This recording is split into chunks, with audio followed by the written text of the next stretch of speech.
She sat quietly in seat 24C, just another passenger nobody noticed. When the plane started falling from the sky, she walked to the cockpit and took control. Then F-22 fighter jets arrived to help. The moment those pilots heard her call sign Eagle 1, everything changed forever. Before you watch full story, comment below from which country are you watching. Don't forget to subscribe for more amazing stories. Jennifer Hayes sat in seat 24C, staring out the window as Flight 447 climbed through 30,000 feet. She wore simple jeans and a plain gray sweater, her dark hair pulled back in a casual ponytail. Nothing about her appearance suggested anything special. She looked like every other passenger on this Tuesday afternoon flight from Seattle to New York. The businessman beside her typed frantically on his laptop, never glancing her way. The teenager across the aisle scrolled through social media, earbuds blocking out the world. The flight attendants moved through the cabin with practiced smiles, offering drinks and snacks without giving Jennifer a second look. The morning had started like any other. Jennifer had woken up in her small apartment in Seattle, made coffee, checked her emails, and prepared for another ordinary day.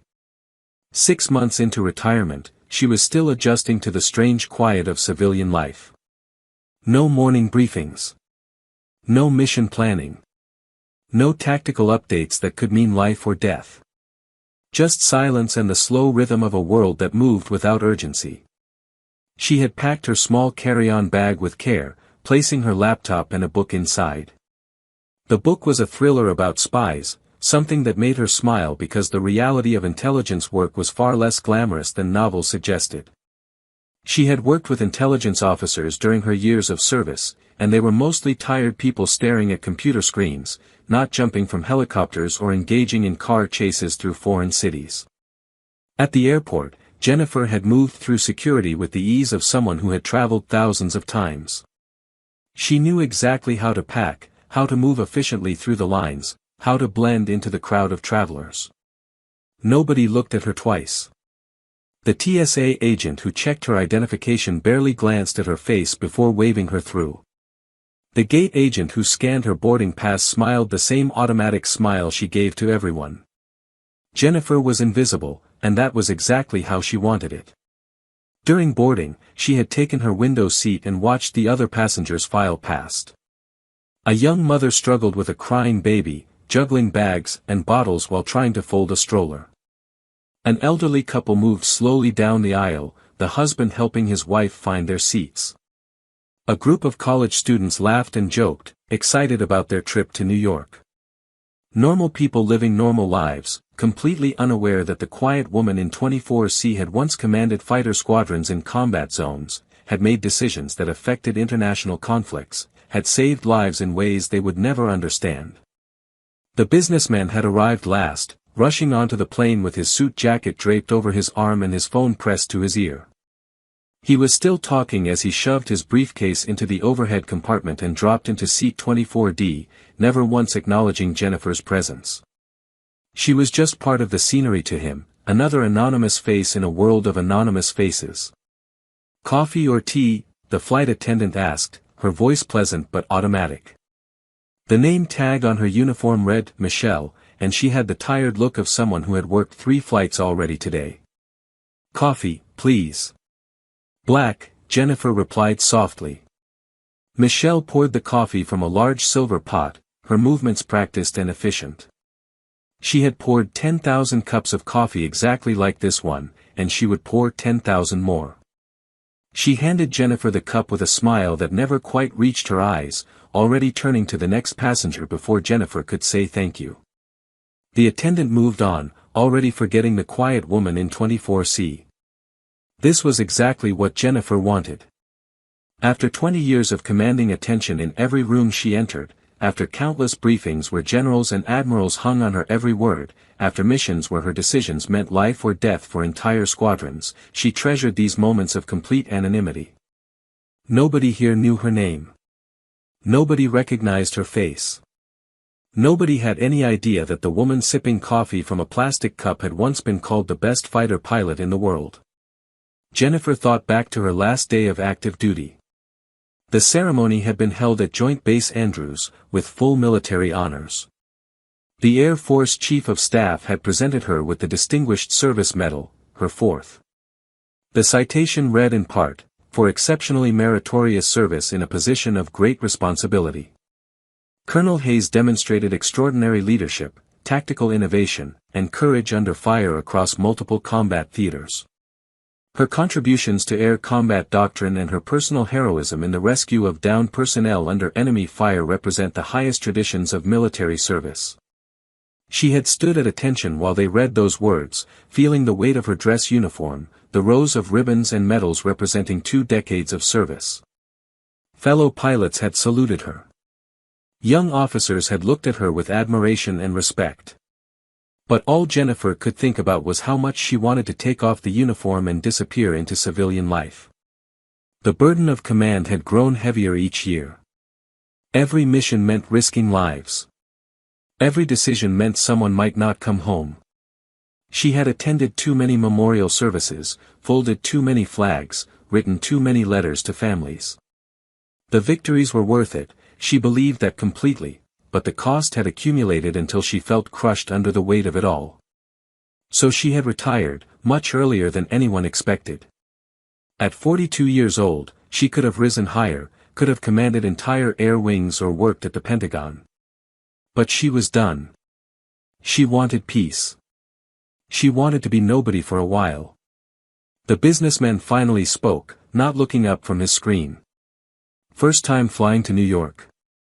"No, I've been many times," Jennifer said, keeping her voice neutral and pleasant. "Business or pleasure?" he asked, still typing, his fingers dancing across the keyboard with the speed of someone who spent 12 hours a day answering emails. "Just visiting family," she lied smoothly. The truth was that she was going to New York to meet with a defense contractor about a consulting position, but that would lead to questions she did not want to answer.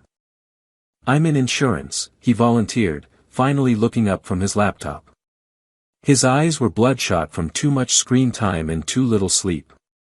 "Big conference in Manhattan. 3 days of presentations and networking events. Absolutely exhausting, but it's good for business." "What do you do?" Jennifer paused for just a moment, considering her answer. This question always came, and she had learned to deflect it skillfully. "I'm a consultant," she said, which was technically true. After retiring from active duty 6 months ago, she now advised defense contractors on aircraft systems and tactical planning. But the word consultant sounded boring and ordinary, which was perfect. It made people stop asking questions.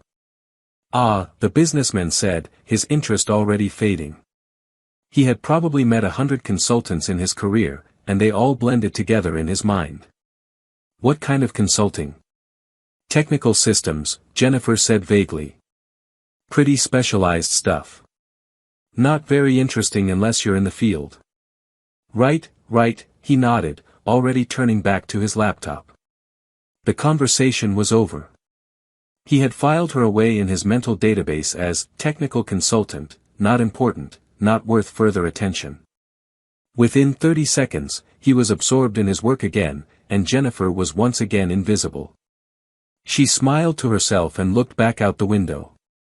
This was the dance she had perfected over the past 6 months. Give just enough information to seem normal, but never enough to spark curiosity. Be friendly but not memorable. Blend into the background of ordinary life. It was harder than flying combat missions in some ways, because it required constant attention to being unremarkable. In the military, she had been trained to stand out, to lead, to command respect and attention. Now she was training herself to do the opposite. Jennifer smiled to herself and looked back out the window. Far below, the Rocky Mountains stretched in every direction, their peaks covered in early snow that sparkled in the afternoon sunlight. The jagged ridges and deep valleys created patterns of shadow and light that looked almost artistic from this height. She had flown over these mountains hundreds of times, but never from a commercial aircraft. Usually she was traveling at twice the speed of sound, pulling 6 or 7 Gs in tight turns that compressed her body into the ejection seat with crushing force, her hands on the stick of an F-15 Strike Eagle or coordinating tactical maneuvers for an entire fighter wing from the back seat of an F-15E. Her call sign was Eagle 1, and in certain circles, that name meant everything. It meant impossible missions accomplished when everyone else said they could not be done. It meant pilots rescued from behind enemy lines, pulled out of hostile territory under heavy fire when the odds of success were almost zero. It meant hostile aircraft engaged and defeated when the numbers were against her, when tactical advantage belonged to the enemy, when survival seemed impossible. It meant tactical innovations that changed how the Air Force fought wars, new maneuvers and strategies that were now taught at every fighter weapons school in the world. The call sign had been earned, not given. She remembered the first time she heard it used over the radio. It was during the Gulf War, her third combat deployment. She had been leading a 4-ship formation of F-15CS on a combat air patrol when they encountered 8 enemy fighters. The odds were 2-1 against them, and the enemy had the advantage of position and altitude. Her flight lead had been killed in the first 30 seconds of combat, shot down before he could even react. Suddenly Jennifer was in command, 26 years old and responsible for 3 other pilots against an enemy force that should have overwhelmed them. But she had not panicked. Her mind had gone perfectly clear and cold, processing information faster than conscious thought. She had seen the enemy formation's weakness, understood their tactics in an instant, and exploited both with devastating efficiency. Within 5 minutes, she had directed her flight to shoot down 6 enemy aircraft without losing a single American plane. The remaining 2 enemy fighters had fled. When they landed back at base, her squadron commander had looked at her with something like awe and said, "From now on, your call sign is Eagle 1. You fly like nothing I've ever seen." The name had stuck. Over the next 20 years, she had lived up to it again and again. During the Afghanistan conflict, she had led rescue missions that saved dozens of downed pilots from capture or death. She remembered one mission in particular, a pilot who had ejected over hostile territory controlled by Taliban forces. Everyone said it was too dangerous to attempt a rescue, that they should wait for ground forces to reach him. But Jennifer knew that waiting meant death. She had assembled a strike package of attack helicopters, close air support aircraft, and her own F-15E, then led them straight into the teeth of enemy defenses. They had extracted the pilot under heavy fire, and Jennifer's aircraft had taken multiple hits from ground fire. She had limped back to base with one engine failing and half her hydraulic systems destroyed, but she had brought her crew home and the rescued pilot was alive. Then there was the Strait of Hormuz incident, the mission that had become legendary even among special operations communities. The details were still classified, but fighter pilots around the world knew the basic story. A reconnaissance aircraft had been shot down over international waters. The crew of 4 had survived the crash and were floating in life rafts, but hostile naval vessels were closing in on their position. Every minute that passed reduced the chances of a successful rescue. Jennifer had been the mission commander for the rescue operation, and she had done something that military historians later called either brilliant or insane, depending on who was telling the story. She had taken her flight of F-15Es down to wave top level, literally flying 50 feet above the ocean surface at over 500 miles per hour, approaching the rescue zone from an angle that enemy radar could not detect. The risk was enormous. One mistake, one tiny error in altitude, and her aircraft would have slammed into the water at a speed that would have vaporized everyone aboard. But she had held steady, her hands as precise as a surgeon's, her eyes locked on the radar altimeter. Her flight had appeared out of nowhere, completely surprising the enemy vessels. While attack helicopters extracted the downed crew, Jennifer and her wingmen had engaged enemy ships and aircraft, creating enough confusion and destruction to allow the rescue to succeed. She had flown through surface-to-air missile fire so thick that her weapons systems officer later said he could have reached out and touched the missiles as they passed. But she had not flinched, had not wavered, had not made a single mistake. Everyone had come home. Stories like that made her call sign legendary. Young pilots entering flight training heard about Eagle 1 and dreamed of flying with her someday. Senior officers planning complex operations specifically requested her for missions that required impossible precision and nerves of absolute steel. She had received every medal the Air Force could give except the Medal of Honor, and she had been recommended for that twice, though both recommendations had been denied because the missions were classified. But here, 30,000 feet above Colorado in a Boeing 737, she was just Jennifer. Just another passenger. Just someone the crew would forget before the flight even landed. And that anonymity felt like a gift after 2 decades of constant attention and crushing responsibility. The captain's voice came over the intercom, smooth and reassuring. "Folks, this is Captain Mitchell.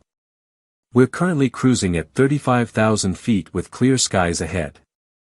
Weather in New York looks perfect, with temperatures in the mid-50s and light winds. We should be landing right on schedule at 5:45 local time, which means we'll actually arrive about 10 minutes early. Flight attendants, please prepare the cabin for beverage service." The cabin crew began moving through the aisles with their carts, offering drinks and snacks to passengers. The young mother with the crying baby finally got her child to sleep, and the cabin grew quieter. The elderly couple across the aisle from Jennifer held hands, the husband gently stroking his wife's arm. They had probably been married for 50 years, Jennifer thought. They had that comfortable ease with each other that only came from decades of shared life. Jennifer closed her eyes and tried to relax. She had not slept well in weeks. Retirement was supposed to be peaceful, supposed to be a time to rest and recover from years of stress and danger. But her mind refused to slow down. 20 years of constant missions, constant training, constant readiness had programmed her brain to always be alert, always scanning for threats, always planning 3 steps ahead. Even here, in the safest form of transportation ever invented, flying on an aircraft maintained to the highest standards with professional pilots at the controls, her mind automatically tracked details that most passengers never noticed. She felt the slight vibration in the airframe, the specific pattern that indicated they were experiencing light turbulence from high-altitude wind shear. She heard the change in engine pitch as the pilots adjusted thrust settings, maintaining optimal fuel efficiency for the flight to New York. She sensed the minor course corrections as the autopilot kept them on their assigned airway. These were all normal sounds and sensations, the routine operations of commercial aviation that happened thousands of times every day without incident. But Jennifer's mind catalogued them anyway, unable to turn off the threat assessment procedures that had been drilled into her through 10,000 hours of flight time. She knew the hydraulic pressure readings even though she could not see the gauges. She knew how much fuel they should have remaining based on flight time and distance traveled. She knew their approximate position without looking at a map, navigating by the sun angle and the terrain visible below. Old habits died hard, and the habits of a fighter pilot died harder than most. 2 hours passed quietly. Jennifer read a book on her phone, a historical novel about World War II pilots. She found it amusing how the author described aerial combat, dramatic and exciting, but missing the reality of how terrifying and confusing real combat actually was. In books, pilots always knew exactly what was happening, always made perfect decisions, always emerged victorious through skill and courage. In reality, combat was chaos. It was screaming alarms and contradictory information and split-second decisions made with incomplete data while your body was being compressed by G-forces and your heart hammered so hard you thought it might explode. She occasionally glanced out the window, watching the landscape pass below. They had crossed the Rockies now and were over the plains of eastern Colorado. The land looked flat and empty from this altitude, endless fields of brown and tan stretching to the horizon. Towns appeared as small clusters of buildings connected by straight roads that formed perfect grids.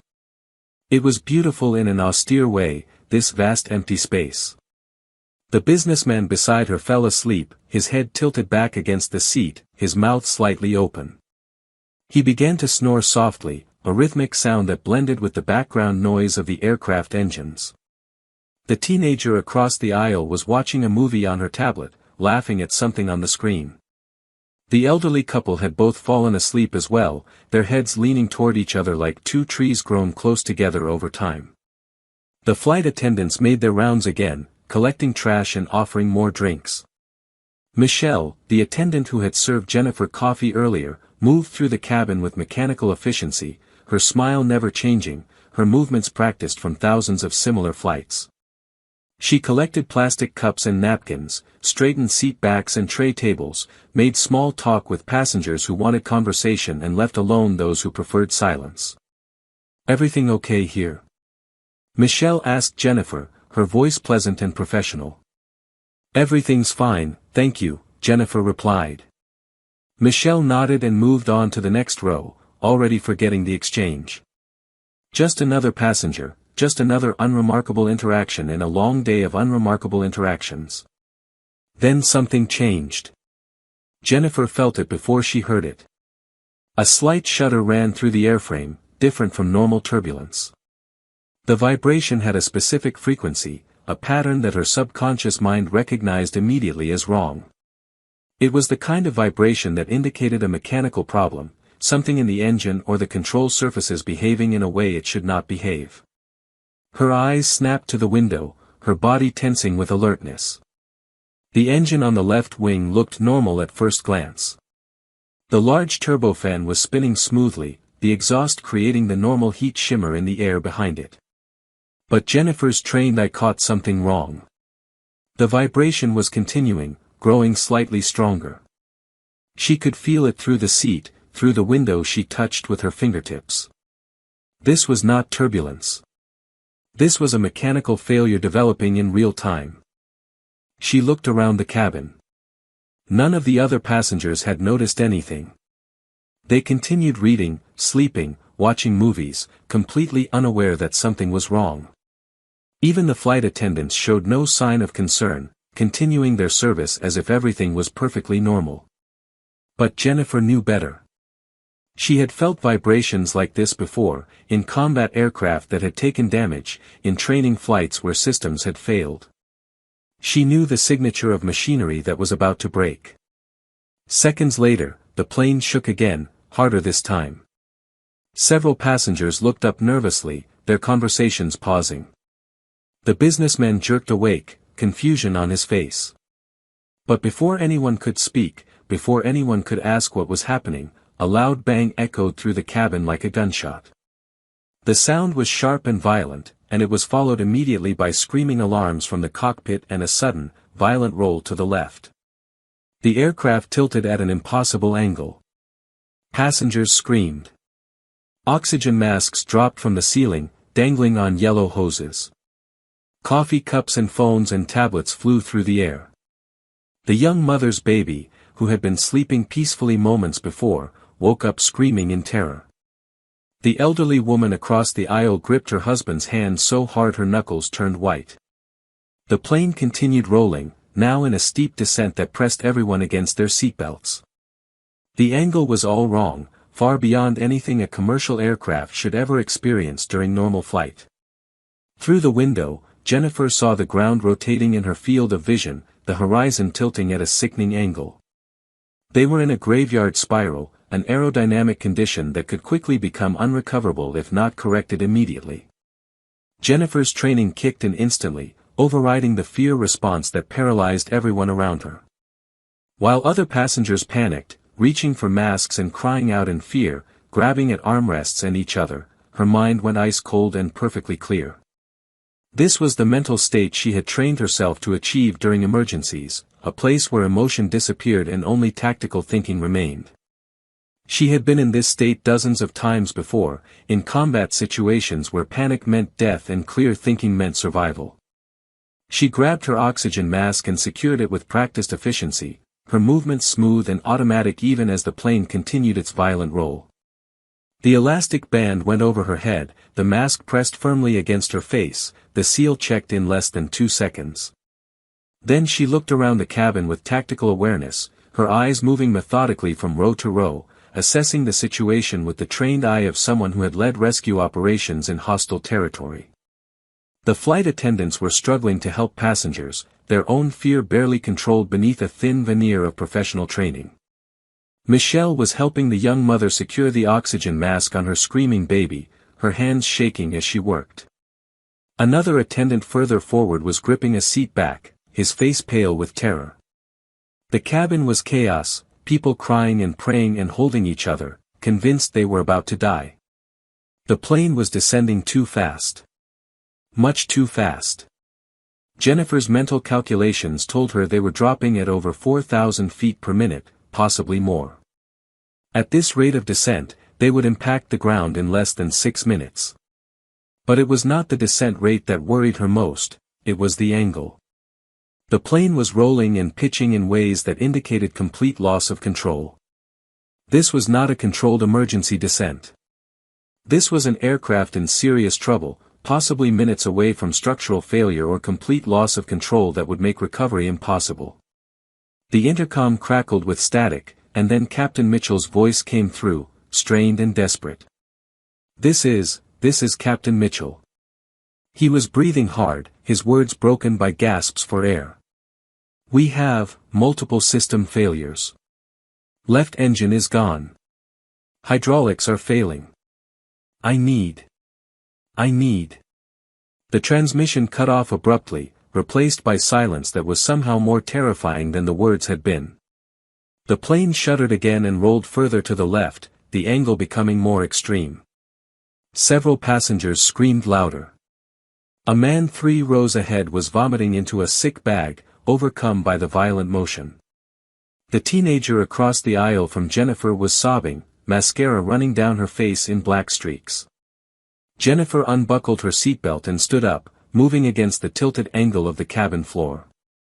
The aircraft was pitched at nearly 30 degrees now, making it difficult to maintain balance, but she moved with the confidence of someone who had walked through far worse conditions. She had been in aircraft hit by enemy fire, trailing smoke and fuel, spinning out of control at high altitude. She had ejected from a damaged F-15 at 20,000 feet during a training accident, experiencing forces that nearly killed her. She had flown missions in weather so severe that instrument readings were useless and only instinct and experience kept her alive. This was bad, very bad, but she had seen worse. And more importantly, she knew what to do about it. A flight attendant grabbed her arm as she started moving toward the cockpit. It was Michelle, her professional composure completely shattered now. Her voice was high and panicked. "Ma'am, you need to sit down. Please, you have to sit down and buckle your seatbelt." Jennifer turned to look at the flight attendant, and something in her eyes made Michelle's grip loosen. It was the look of absolute certainty, of complete confidence even in the midst of chaos. It was the look of someone who had commanded in battle, who had made life-and-death decisions under the worst conditions imaginable, who had never accepted defeat even when defeat seemed inevitable. "I need to get to the flight deck," Jennifer said, her voice calm and commanding despite the chaos around them. The oxygen mask muffled her words slightly, but the authority in her tone cut through the screaming and alarms. "Right now." "You can't," Michelle started, but Jennifer cut her off.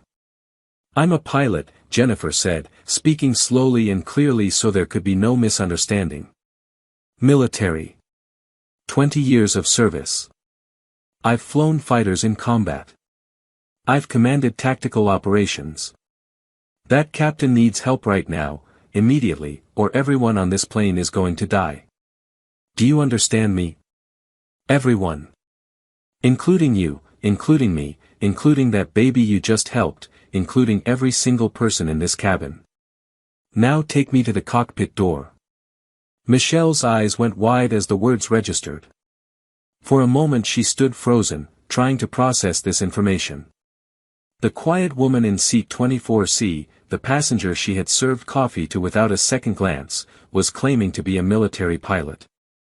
It seemed impossible. But there was something in Jennifer's bearing, in the way she moved with perfect balance despite the aircraft's violent motion, in the absolute confidence of her voice, that made it believable. The flight attendant knocked hard on the cockpit door. "Captain. Captain Mitchell." No response. The plane shuddered again. They were descending through 20,000 feet now, falling like a stone. Jennifer looked at the flight attendant. "Break it down. Emergency protocol." The attendant used her override key, and the door swung open. The scene inside made Jennifer's blood run cold. Captain Mitchell was slumped over the controls, unconscious. The first officer was frantically working switches and buttons, his hands shaking, sweat pouring down his face. Every alarm in the cockpit was screaming. Red lights flashed across every panel. "Who are you?" the first officer shouted over the noise. "Fighter pilot. 20 years tactical command." "Move," Jennifer said, already sliding into the captain's seat and pushing his unconscious body aside gently. She scanned the instruments in 2 seconds, her mind processing information faster than conscious thought. Left engine completely failed. Number 2 hydraulic system gone. Number 1 failing.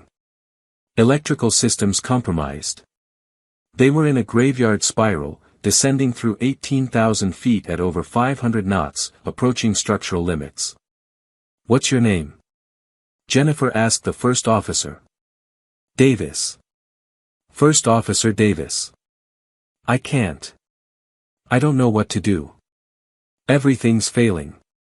The captain just collapsed. I've never dealt with anything like this." "Davis, listen to me very carefully. I'm taking control of the aircraft. You focus on communications.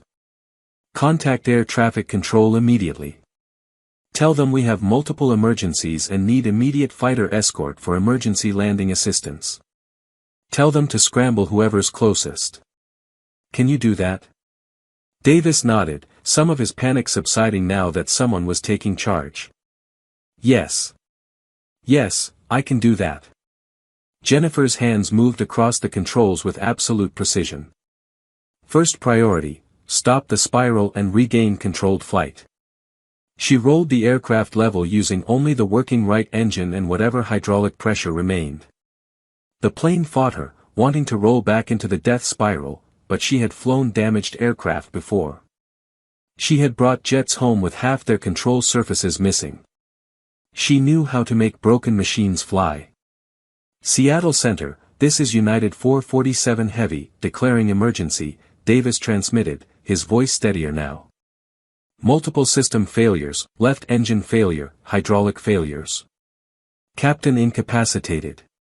We have someone taking control. She says she's military. She's asking for fighter escort." The response came quickly. "United 447, Seattle Center copies your emergency. Understand you have military personnel taking control of aircraft. Confirm current status." Jennifer keyed her own headset, which Davis had quickly handed her. "Seattle Center, this is Eagle, this is the pilot currently in command of United 447. Former military tactical commander. I have control of the aircraft. We are critically damaged but currently in controlled flight at 16,000 feet, descending. I need immediate coordination with nearest Air Force base and fighter escort. This aircraft may not make it to any commercial airport. I need options for emergency landing, possibly military installation." There was a pause. Then a different voice came on, older, more authoritative. "United 447, this is Seattle Center Supervisor. Understand you are military pilot in command. We are contacting Peterson Space Force Base. F-22 Raptors are already airborne on training mission approximately 40 miles from your position. Redirecting them to your location now. Stand by." Jennifer fought with the controls. The aircraft was barely responding. They were down to 15,000 feet. The damaged hydraulic systems meant she had almost no control authority. It was like trying to steer a car with a rope instead of a steering wheel. Every input had to be perfect, every correction calculated 3 steps ahead. "Davis," she said calmly, "I need you to go back and brief the senior flight attendant. Tell her to prepare the cabin for emergency landing. Brace position, all loose items secured. Tell her we're going to make it, but it's going to be rough. Can you do that?" "Yes ma'am," Davis said, and Jennifer heard the change in his voice. He was calling her ma'am. He recognized command when he saw it. Davis left the cockpit, and Jennifer was alone with the dying aircraft. She ran through calculations in her head. Fuel remaining. Distance to possible landing sites. Rate of descent, system failures. She had about 10 minutes before something else failed catastrophically, maybe less. The aircraft was trying to kill itself, and only her skill was keeping it in the air. The radio crackled. United 447, this is Raptor Flight, call sign Blade 21. We have you on radar. 2 F-22s moving to intercept your position. What is your current status? Jennifer felt something stir in her chest. F-22s. The most advanced fighter aircraft in the world. For the first time since the emergency began, she allowed herself to feel a tiny spark of hope. Blade 21, United 447. We have catastrophic systems failure. Left engine gone, hydraulics failing, minimal control authority. I'm managing controlled descent but I need guidance to nearest suitable runway. I'm not sure we can make it to any commercial airport.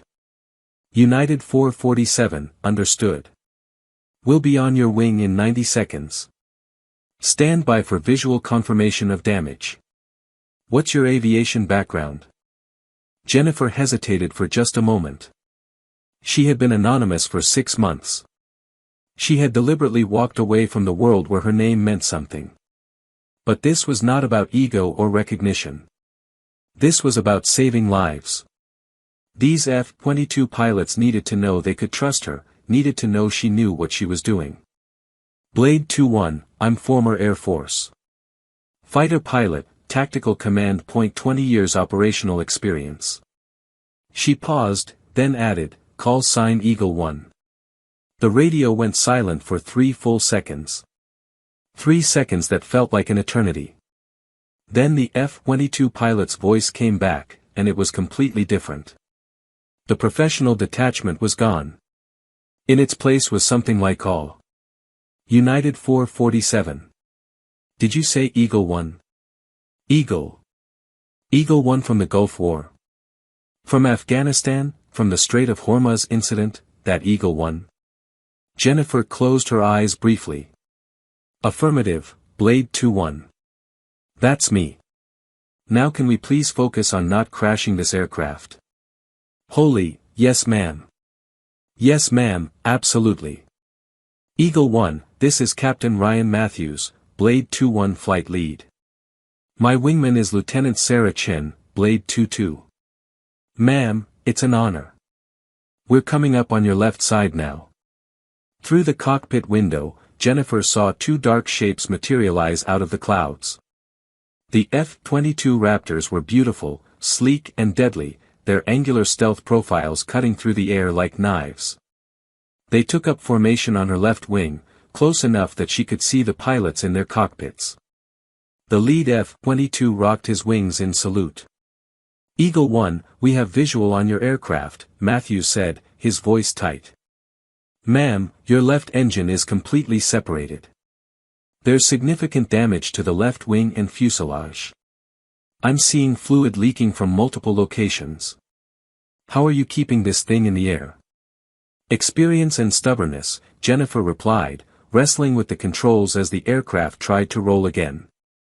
Blade 21, I need options. What's the nearest runway that can handle a 737 emergency landing? Stand by, Eagle 1. We're running calculations now. There was a pause, then Matthews came back on. Ma'am, we have 3 options. Denver International is 90 miles northeast, but you'd have to cross the mountains and we don't think you have the altitude. Colorado Springs is 60 miles south, better option but still requires significant maneuvering. Or. He paused. Or there's Peterson Space Force Base, 40 miles southeast. Shorter distance, military facility with full emergency response, and we can clear the airspace completely. That's my recommendation, ma'am. Jennifer did the math in her head. 40 miles. At their current descent rate and speed, she could maybe make it. Maybe. Blade 21, Peterson is our target. I need you to contact them directly. Tell them we're coming in hot and damaged. I'll need every emergency vehicle they have. This landing is going to be rough. Already on it, Eagle 1. Peterson is rolling out all emergency equipment now. They're clearing all traffic. You'll have the entire base to yourself. Matthews paused, then added, "Ma'am, permission to speak freely?" "Go ahead, Captain." "Ma'am, everyone in the fighter community knows your name. The Strait of Hormuz rescue, pulling out those downed pilots under enemy fire. The tactical innovations you developed that we still train on today. You're a legend, ma'am. If anyone can bring this aircraft down safely, it's you.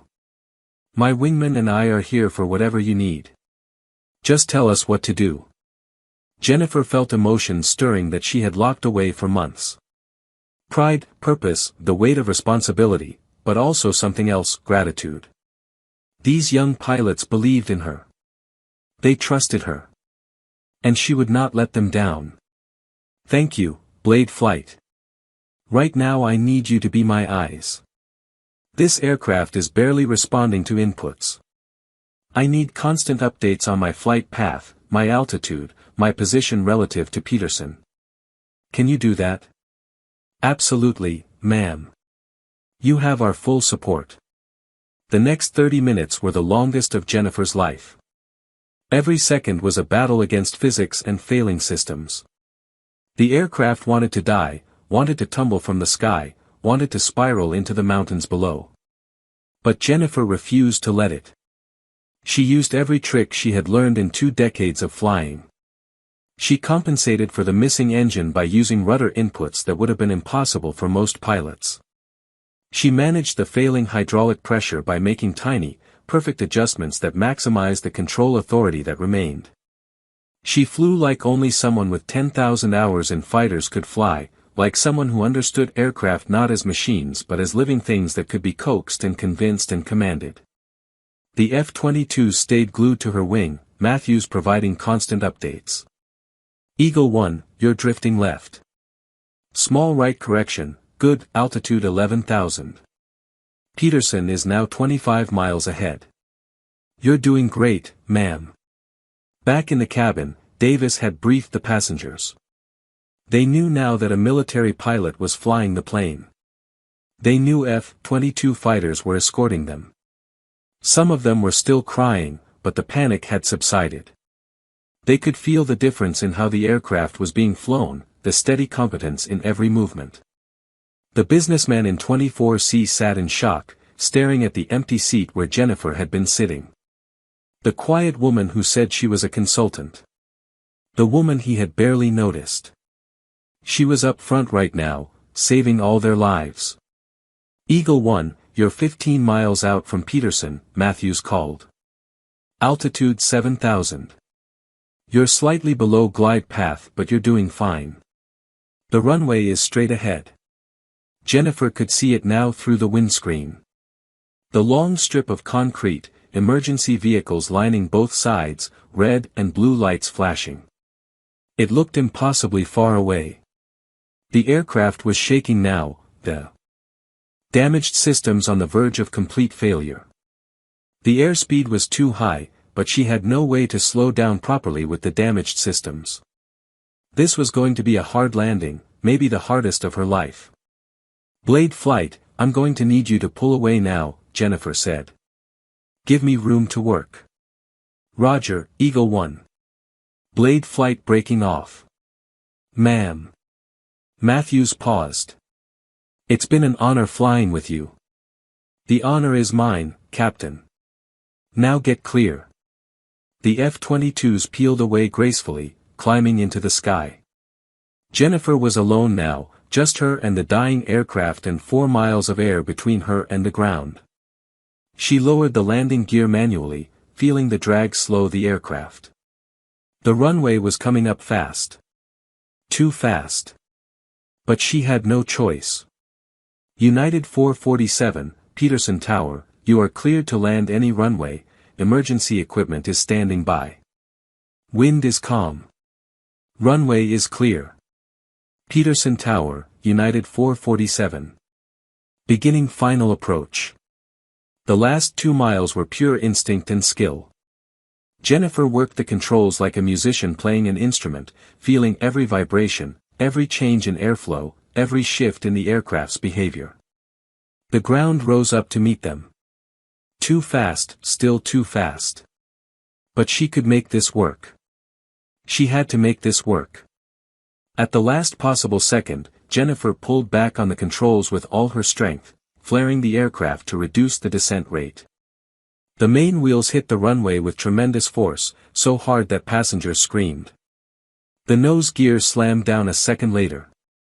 The aircraft bounced, came down again. Jennifer stood on the brakes, feeling them grab. But the aircraft was still going too fast, the damaged systems unable to provide enough stopping power. They were running out of runway. Jennifer made a split-second decision. She deployed the emergency escape slide system, which would create drag. She used asymmetric braking, risking the aircraft veering off the runway but gaining precious additional stopping force. The aircraft slewed sideways, tires screaming. 2,000 feet of runway left. 1,000 feet. 500 feet. The aircraft stopped with less than 200 feet of runway remaining. For a moment, everything was silent. Then cheers erupted from the cabin behind her. People were crying, laughing, hugging each other. They were alive. All of them. Against impossible odds, they were alive. Jennifer sat in the pilot's seat, her hands shaking now that the adrenaline was fading. She had done it. She had brought them home. Emergency crews swarmed the aircraft immediately, foam trucks spraying, medics racing to open doors. Davis came back to the cockpit, tears streaming down his face. "You saved us. You saved everyone." Jennifer just nodded, too exhausted to speak. Outside, the two F-22 Raptors made a low pass over the runway, waggling their wings in salute before climbing away into the afternoon sky. Captain Matthews' voice came over the radio one last time. "Eagle 1, Blade 2-1. That was the finest piece of flying I've ever witnessed. Welcome home, ma'am." Within an hour, the news was everywhere. A retired Air Force legend had been on a commercial flight when disaster struck. The woman with the call sign Eagle 1, the pilot whose missions were still classified, whose tactical brilliance had saved countless lives in wars most people never knew were being fought, had done it again. She had saved everyone. The passengers were evacuated safely. Captain Mitchell was rushed to the hospital and would recover. The aircraft was a total loss, but every single person aboard walked away. News cameras captured Jennifer finally emerging from the aircraft, still wearing her plain jeans and gray sweater, looking tired but calm.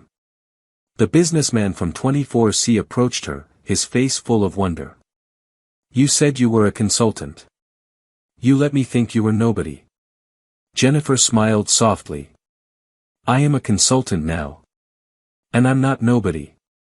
But I'm also not special. I just did what needed to be done. The news is saying you're a hero. They're saying your call sign is legendary. Eagle 1. They're saying you've saved more lives than anyone can count. The real heroes are the F-22 pilots who assisted us, and the emergency crews who were ready when we landed, and your first officer Davis who kept his head when everything went wrong," Jennifer said. "I was just flying the plane. But everyone knew it was more than that." The Air Force Chief of Staff called her personally that evening. The President sent a message. Fellow pilots from around the world reached out, many of them saying the same thing, only Eagle 1 could have pulled that off. In the days that followed, Jennifer gave a few interviews. She was gracious and humble, always deflecting credit to others. But she could not hide what she was. The quiet woman in seat 24C was gone. Eagle 1 was back, whether she wanted it or not. A week later, she received a letter from Peterson Space Force Base. It was from a young airman who had been on duty when she landed. "My whole life I wanted to fly fighters," the letter said. "But I thought, Maybe I wasn't good enough, wasn't smart enough. Then I saw you land that plane. I saw what real skill looks like, what real courage looks like. Because of you, I'm applying to pilot training. Thank you for showing me what's possible. Jennifer read the letter 3 times, then carefully folded it and put it in her desk drawer. Maybe retirement was not about disappearing. Maybe it was about finding new ways to serve, new ways to inspire, new ways to make a difference. She would never be anonymous again. The woman in 24C was gone forever. But that was okay. Because Eagle One had never really left. She had just been waiting for the moment when she was needed most. And when that moment came, when lives hung in the balance and the impossible needed to be made possible, she had been ready. 20 years of training, 20 years of missions, 20 years of excellence had all led to those 30 minutes in a dying aircraft over Colorado. And she had not failed. Captain Matthews called her a month later.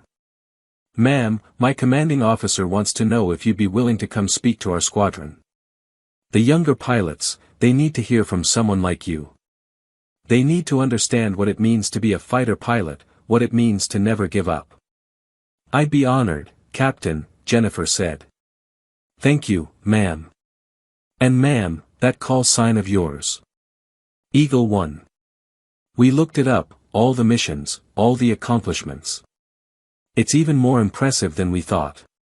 You earned that name 100 times over." "I earned it by flying with the best pilots in the world," Jennifer said. "Men and women who believed in the mission, who trusted each other completely. The call sign was never about me alone. It was about all of us. That's what makes you a true leader, ma'am," Matthews said quietly. "You never forget where you came from."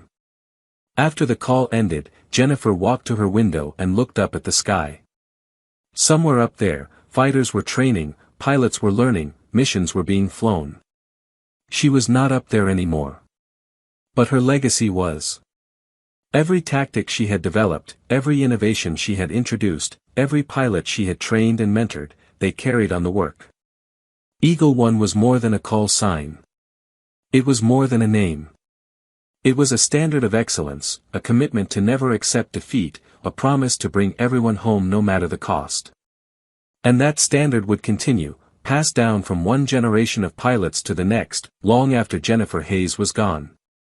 The quiet woman in 24C had saved 189 lives that day over Colorado.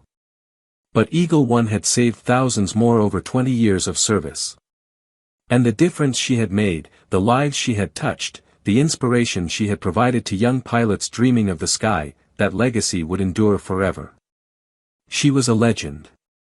But more importantly, she was a pilot who had never stopped believing that the impossible was just another mission waiting to be accomplished. And on that terrifying afternoon, when a commercial flight fell from the sky and death seemed certain, she had proven once again why her call sign meant something. Eagle One had flown her final mission. And like all the missions before it, she had brought everyone home.